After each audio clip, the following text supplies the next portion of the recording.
말씀, 연애신의 말씀, 부조와 선지자 제29장 율법에 대한 사단의 적의를 함께 나누겠습니다. 죄 없는 하늘 거민 중에 기도된 하나님의 율법을 전복하려는 사단의 처음 노력은 한때 성공한 것처럼 보였다. 엄청나게 많은 천사들이 그의 꼬입에 넘어갔다. 그러나 겉보기에 승리한 듯한 사단은 결국 패배와 손실을 당하고 하나님과의 분리뿐만 아니라 하늘에서 추방당하는 결과를 낳게 되었다. 이 투쟁이 이 지구상에서 다시 일어났을 때 사단은 재차 표면상으로 유리한 위치에 있었다. 사람들은 범죄로 인하여 그의 포로가 되어 있었고 그들의 나라도 역시 대반역자의 수중에 있었다. 이제 사단에게는 독립국가를 건설해서 하나님과 그분의 아들에게 도전할 길이 열린 것처럼 보였다. 그러나 구속의 경륜은 다시 사람들로 하여금 하나님과 화목할 수 있게 하고 그분의 율법을 순종할 수 있도록 할 뿐만 아니라 이 지구와 그 거민들이 마침내 악한 자의 권세에서 구속함을 받을 수 있게 해주었다. 그의 사탄은 또다시 참패를 당하였다. 그는 이러한 자기의 패배를 승리로 바꿔보겠다는 희망을 가지고 재차 기만수를 쓰게 되었다. 그는 타락한 인간에게 반역을 선동하기 위하여 하나님을 인간으로 하여금 당신의 율법을 범하도록 방입해 두시는 불의한 분으로 나타냈다. 간교한 유혹자는 하나님은 그 결과가 어떨 걸 아시면서 왜 사람들로 하여금 시험을 당하도록 놔두셔서 그대로 이 같은 비참과 죽음에 이르게 하셨는가라고 말했다. 그리고 사탄의 반역으로 인하여 하늘 왕이 치르게 된 놀랍고도 무서운 희생에도 불구하고 사람들을 위하여 또 다른 고난을 허락하신 하나님의 오래 참으시는 긍휼을 아담 자손들은 쉽게 잊어버렸다. 그리하여 그들은 유혹자의 말을 귀담아 듣고 사단의 파괴적 능력에서 그들을 구원하실 수 있는 유일하신 그분께 불평하였다. 아멘. 오늘날 하나님께 대하여 같은 반역적 불평을 되풀이하는 사람들이 많이 있다. 그들은 사람들로부터 선택의 자유를 빼앗는 것은 그들에게서 지적 존재로서의 특권을 박탈하는 것이며 그들을 단순한 자동 인형으로 만든다는 것을 알지 못한다.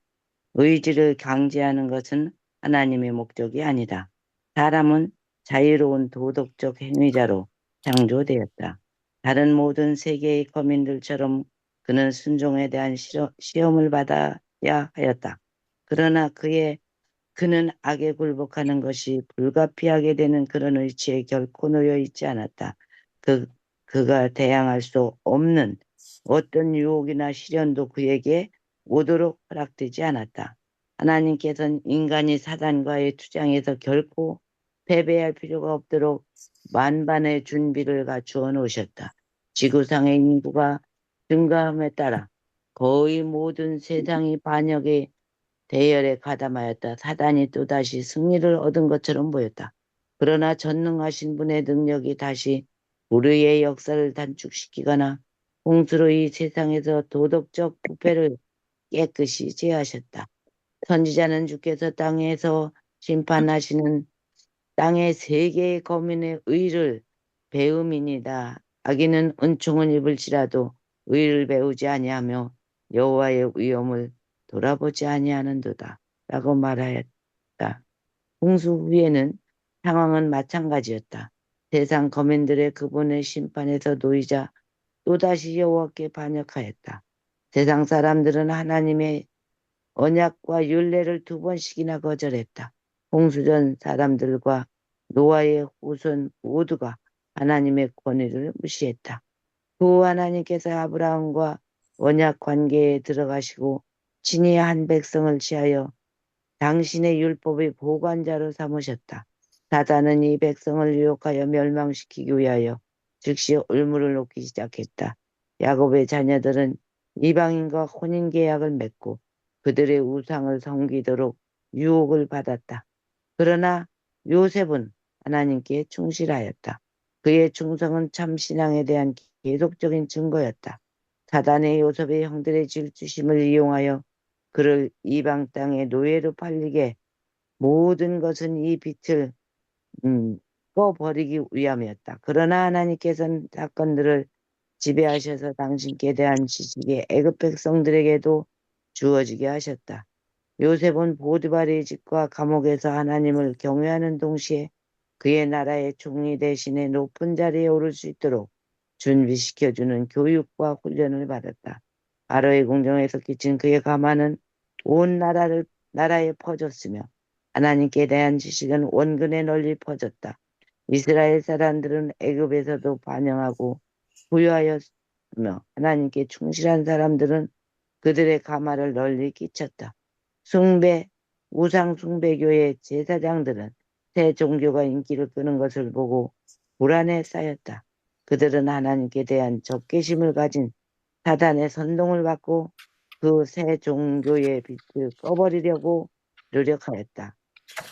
그러나 사제들에게 왕위의 후계자의 교육이 위탁되어 있었다.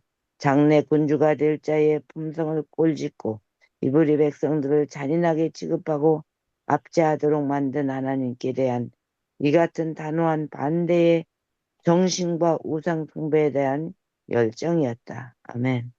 아멘. 모세가 애굽에서 도망한 후 40년 동안 우상 숭배는 승리한 것처럼 보였다. 해마다 이스라엘 사람들의 희망의 불빛은 희미해져 갔다. 왕과 그의 백성들 모두 그들의 권세를 크게 기뻐하고 이스라엘의 하나님을 조롱하였다. 이러한 정신은 모세와 대결했던 바로에 이르러 최고조에 달했다. 히브리 사람들의 지도자가 이스라엘의 하나님 여호와께로부터 온 기별을 가지고 왕의 앞에 섰을 때에 그가 여호와가 누구간데 내가 그 말을 듣고 나는 여호와를 알지 못하니라고 한 말은 참 하나님에 관한 무지가 아니라 하나님의 능력에 대한 도전이었다.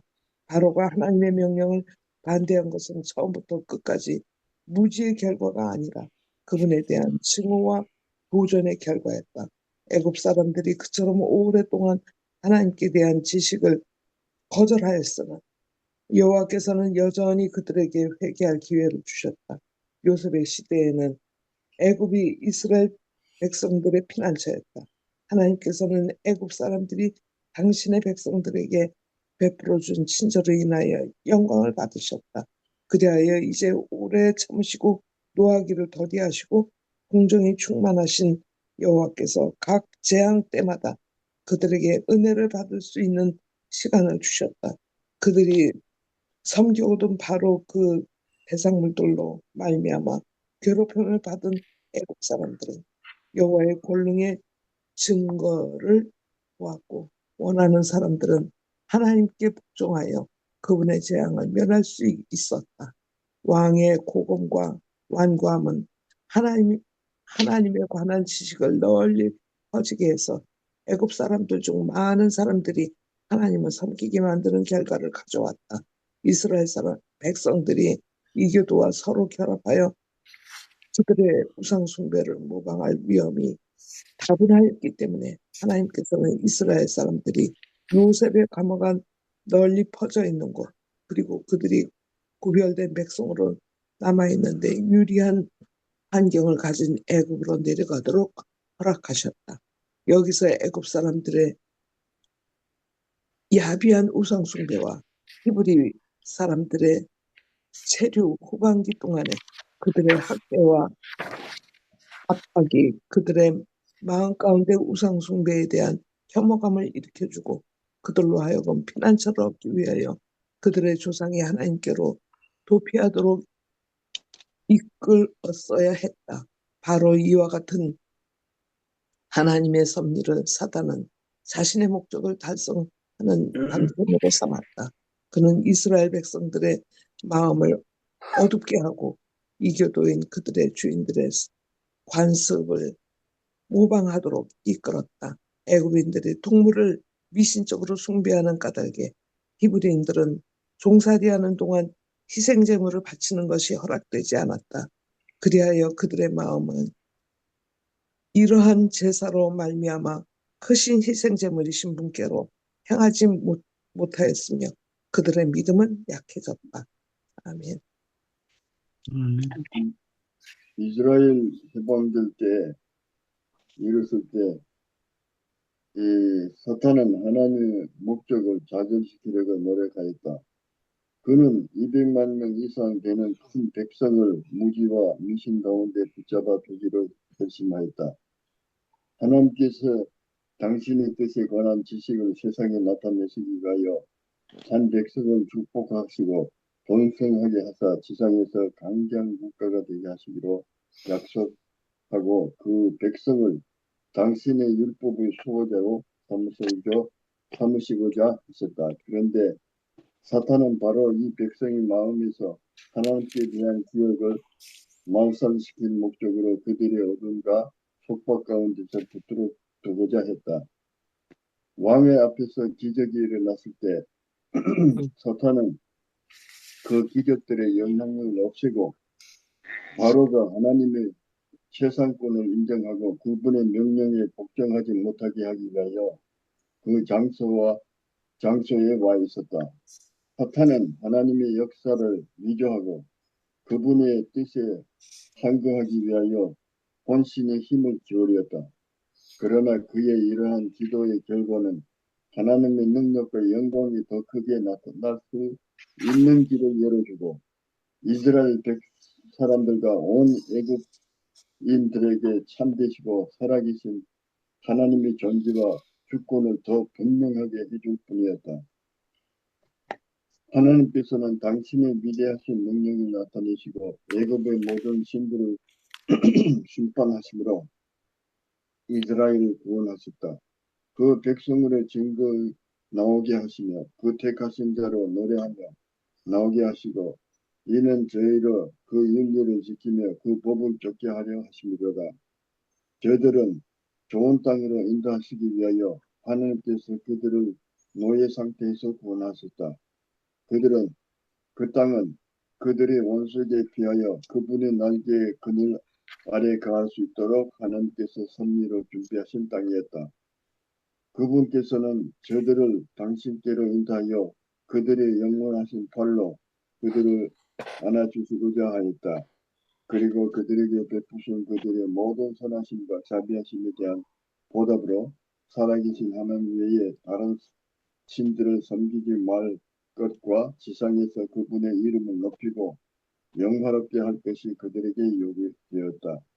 애굽에서 노예 생활을 하는 동안 많은 이스라엘 사람이 하나님의 율법 지식을 대부분 잊어버리고 그 교훈의 이교의 풍속과 유전을 섞였다. 하나님께서는 그들의 신의 광야를 인도해 꾸리시고 거기서 당신의 친히 음성으로 당신의 율법을 선포하시다. 사탄과 악한 천사들도 그곳에 와 있었다. 하나님께서 당신의 율법을 당신의 백성에게 선포하고 계시는 동안에도 사탄은 그 백성을 유혹하여 죄를 짓게 하고자 음모를 꾸미고 있었다. 사탄은 하나님께서 택하신 이 백성을 바로 그분의 면전에서 잡아떼고자 했다. 그는 그들의 우상 숭배로 인하여 모든 예배의 호력을 훼손하려고 했다. 사람이 자기 자신보다 높지 못한 것이나 자기 손으로 만든 어떤 상징물로 우상 숭배를 한다면 결코 형상할 수 없다는 것을 그는 잘 알고 있었다. 많은 사람이 새겨 만든 우상이나 심지어는 짐승이나 파충류에서 하나님의 나타낼 만큼 무한하신 하나님의 권세와 위엄과 영광에 대한 눈이 멀게 될 수 있다면 그들이 창조주의 형상으로 지음을 받고서도 이 같은 불쾌함과 감각 없는 대상물들에게 머리를 숙여 절할 만큼 하나님의 관계를 완전히 잊어버리게 될 수 있다면 음란과 행위를 할 수 있는 길이 열릴 것이다. 심중에 악한 정욕들이 제어되지 못할 것이다. 그리하여 사탄이 완전히 그들을 지배하게 될 것이다.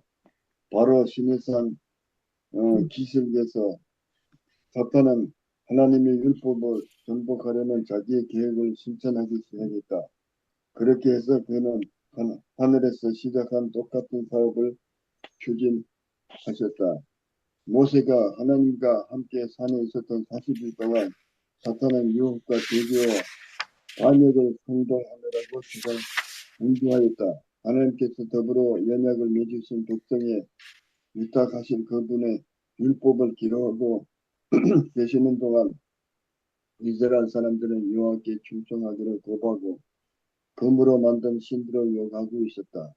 모세의 영광의 주님 하나님의 엄숙한 면전에서 물러나 이스라엘 백성이 스스로 복종할 것을 서약한 율법의 공주를 가지고 돌아왔을 때에 그는 백성의 그 명령들을 공공연히 무시하고 굉장한 자세로 다른 우상 앞에 절하고 있는 것을 보았다. 아멘. 아멘. 사탄은 이처럼 이스라엘로 하여금 담대히 여호와를 멸시하고 모독하게 만들어 그들을 멸망시키려고 계획하였다. 백성이 그처럼 완전히 타락했다는 것을 스스로 보여주고 하나님께서는 그들에게 수여하신 모든 특권과 축복들까지 잊어버릴 뿐 아니라 그들 스스로 엄숙하게 반복했던 충성의 맹세까지 잊어버렸기 때문에 여호와께서 그들과 절연하시고 그들이 멸망하도록 버려두실 것이라고 그는 믿었다.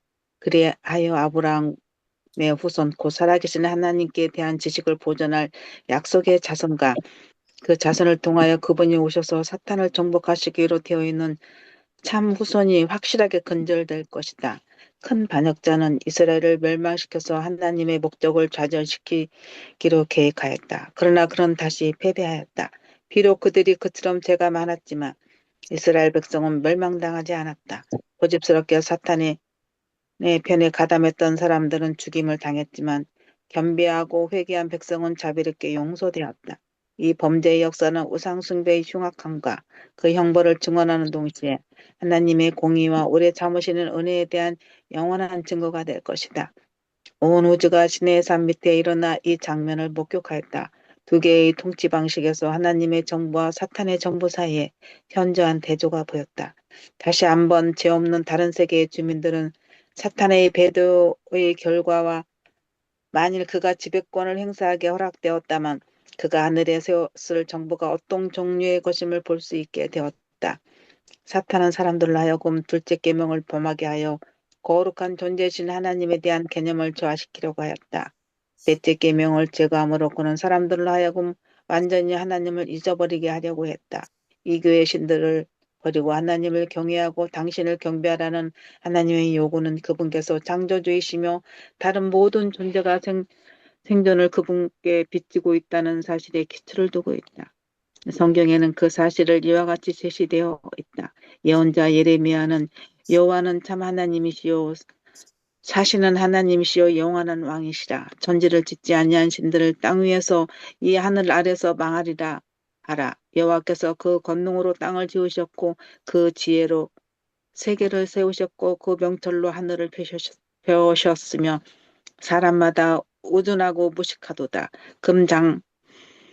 금장생마다 자기의 조각한 신상으로 인하여 수치를 당하나니 이는 그 부어 만드는 우상은 거짓 것이요 그 속에 생기가 없습니다. 그것들은 헛것이요 망령되이 만든 것인 즉 징벌하실 때에 멸망할 것이나 야곱의 분깃은 이같이 아니하시니 그는 만물의 조성자요 라고 말한다.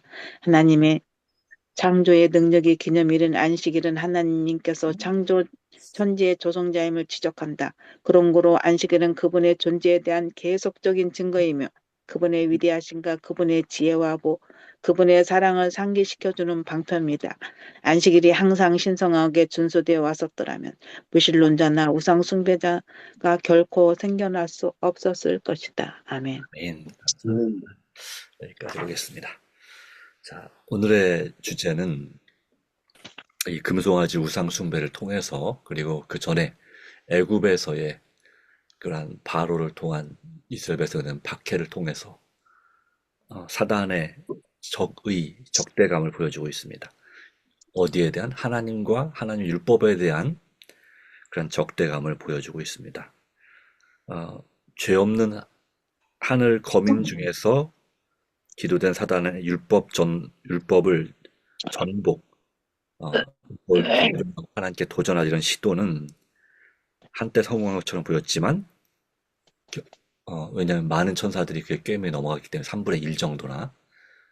그러나 결국은 하늘에서 추방당했고 하나님과 분리를 당했고 패배와 손실을 당했습니다. 그럼에도 불구하고 사단은 포기하지 않았습니다. 이 세상이 창조되고 최초의 인류인 아담과 하와가 이 땅에 살게 됐을 때 사단은 그를 유혹하고 하나님을 의심하게 만들어서 이제 이 지구를 자기의 것으로 만들고자 했습니다. 그러나 사단은 바로 하나님의 개입 가운데서 구속의 경륜이 발표됨으로 말미암아 다시 참패했습니다. 그래도 사단은 포기하지 않습니다. 아마도 세상 끝날까지 그의 운명이 다한 날까지 포기하지 않을 것이라고 하는 것이죠. 그의 주요 공격 목표는 똑같았습니다. 예, 바로 이 에덴 동산에 기원된 그러한 안식일 제도와 그리고 또한 가정을 파괴하는 일에 적극적으로 힘을 기울였고 그 결과적으로 노아 홍수로 세상이 멸망당할 만큼 악하게 그런 만들었습니다. 하나님 외에 다른 신을 섬기는 것과 자기를 섬기는 그 모든 그런 자기 중심적인 삶은 결국은 아무리 도덕적인 것처럼 보일지라도 실상은 위선이고 모든 것을 결과적으로 하나님의 그 사랑의 원칙이 담겨있는 하나님의 계명과 율법을 무시하게 될 때, 즉 강한 자가 약한 자를 섬긴다는 하나님의 법칙을 무시하게 될 때에 누구나 사단의 그 꾀임 안에 또 사단의 정신 안에 물들 수밖에 없게 되어 있다 하는 것입니다. 자, 의지를 강제하는 것은 하나님의 목적이 아니라고 했습니다. 도덕적인 자유로운 도덕적 행위자로 창조가 됐는데 그리고 사실은 사람이 하나님만 의지한다면 어떠한 유혹과 시련도 감당할 수 없을 것은 없다고 하는 것이죠.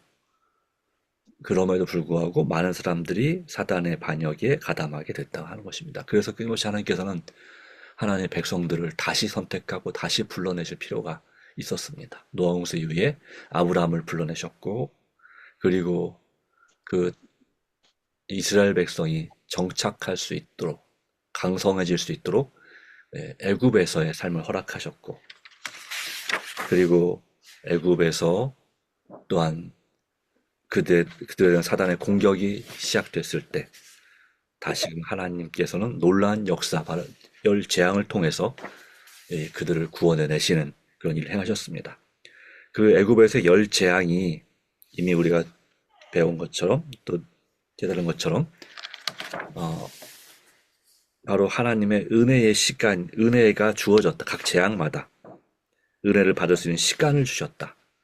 그리야말로 잃어버렸던 하나님에 대한 신앙을 다시 한번 회복할 수 있도록 이스라엘 백성에게도 역사하셨고 또 애굽에 있는 이방 민족들에게도 하나님께서 하늘과 땅에 그 어떤 신도 비할 수 없는 가장 위대한 참 신임을 깨닫는 그런 신앙을 다시 한번 돌아보게 하셨다는 사실입니다.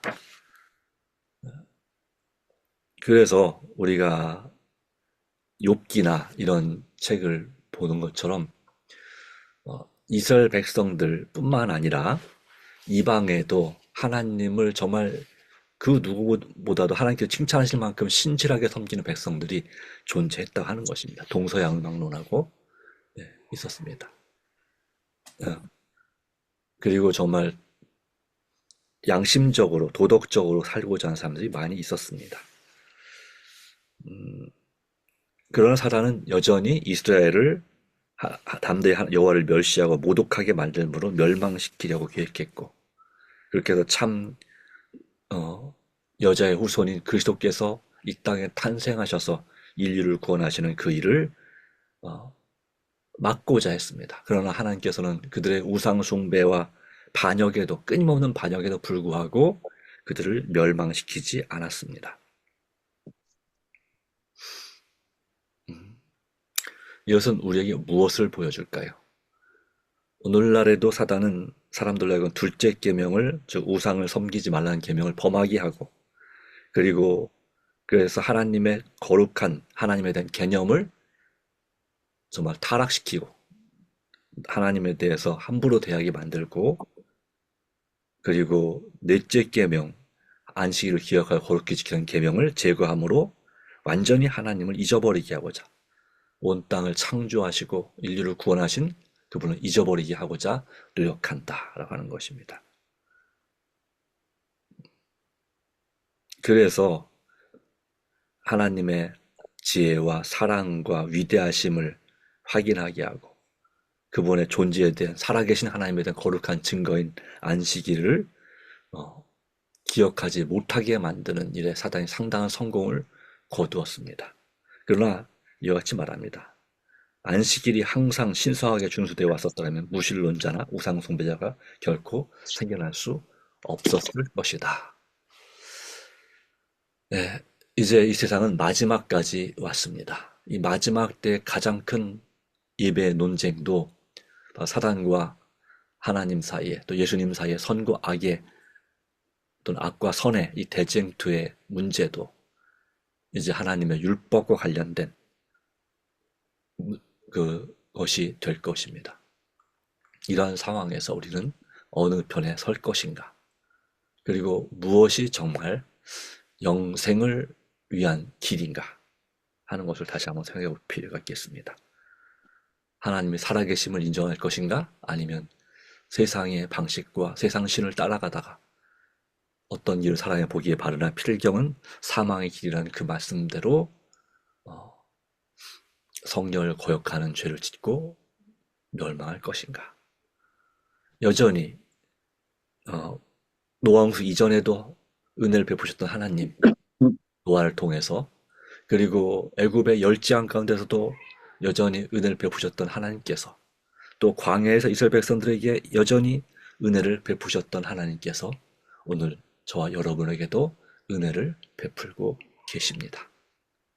이 주시는 은혜를 받는 그런 성도가 되고, 또한 우리의 가족과 이웃들을 하나님 은혜를 받게 하는 성도가 되기를 간절히 소망합니다. 기도하겠습니다. 하나님 아버지, 오늘도 주신 귀한 은혜를 인하여 감사합니다. 선과 악의 대투쟁이 세상 역사 가운데 있어 왔고, 또 우리의 세대에도 있고, 우리의 삶 가운데도, 우리의 마음 안에서도 이와 같은 선과 악의 투쟁이 있습니다. 오 주님, 우리가 무엇을 선택할 것인가? 하나님의 말씀대로, 하나님의 계명대로 하나님을 정말로 사랑하고 이웃을 내 몸처럼 사랑하는 그 말씀을 실천하고, 또한 믿음으로, 오직 예수 믿음으로 하나님의 계명을, 안식일을 포함한 하나님의 계명을 지키고 내 마음의 우상을 주님의 도우심으로 제거할 것인가? 아니면 여전히 내가 좋아하는 우상을 포기하지 않고 하나님을 인정하는 대신에 내 자신만을 인정하는 또 그러한 삶을 살 것인가 하는 매일의 삶의 기도에서 우리가 바른 선택을 할 수 있도록 도와주시옵소서. 우리를 향하신 하나님의 은혜와 사랑을 다시 한번 기억하게 하시고, 우리를 끝까지 사랑하시고 포기하지 않으시려는 그분의 은혜의 믿음의 손을 내밀게 하여 주시옵소서. 그리고 또한 우리의 누군가에게라도 우리도 그런 손을 내밀 수 있는, 은혜를 베풀 수 있는 하나님의 사람들이 되게 하여 주시고, 오늘 우리가 드리는 간절한 기도가 주님 안에서 성령 충만한 역사 가운데 응답받게 하여 주시고, 주님 인도하여 주시옵소서. 주님 더욱더 오늘 역사하여 주시고 도와주시옵소서. 오늘도 우리가 주님과 동행하기를 간절히 원합니다. 주님 인도하여 주시옵소서. 그리스도이신 예수님의 이름으로 간절히 기도합니다. 아멘. 아멘.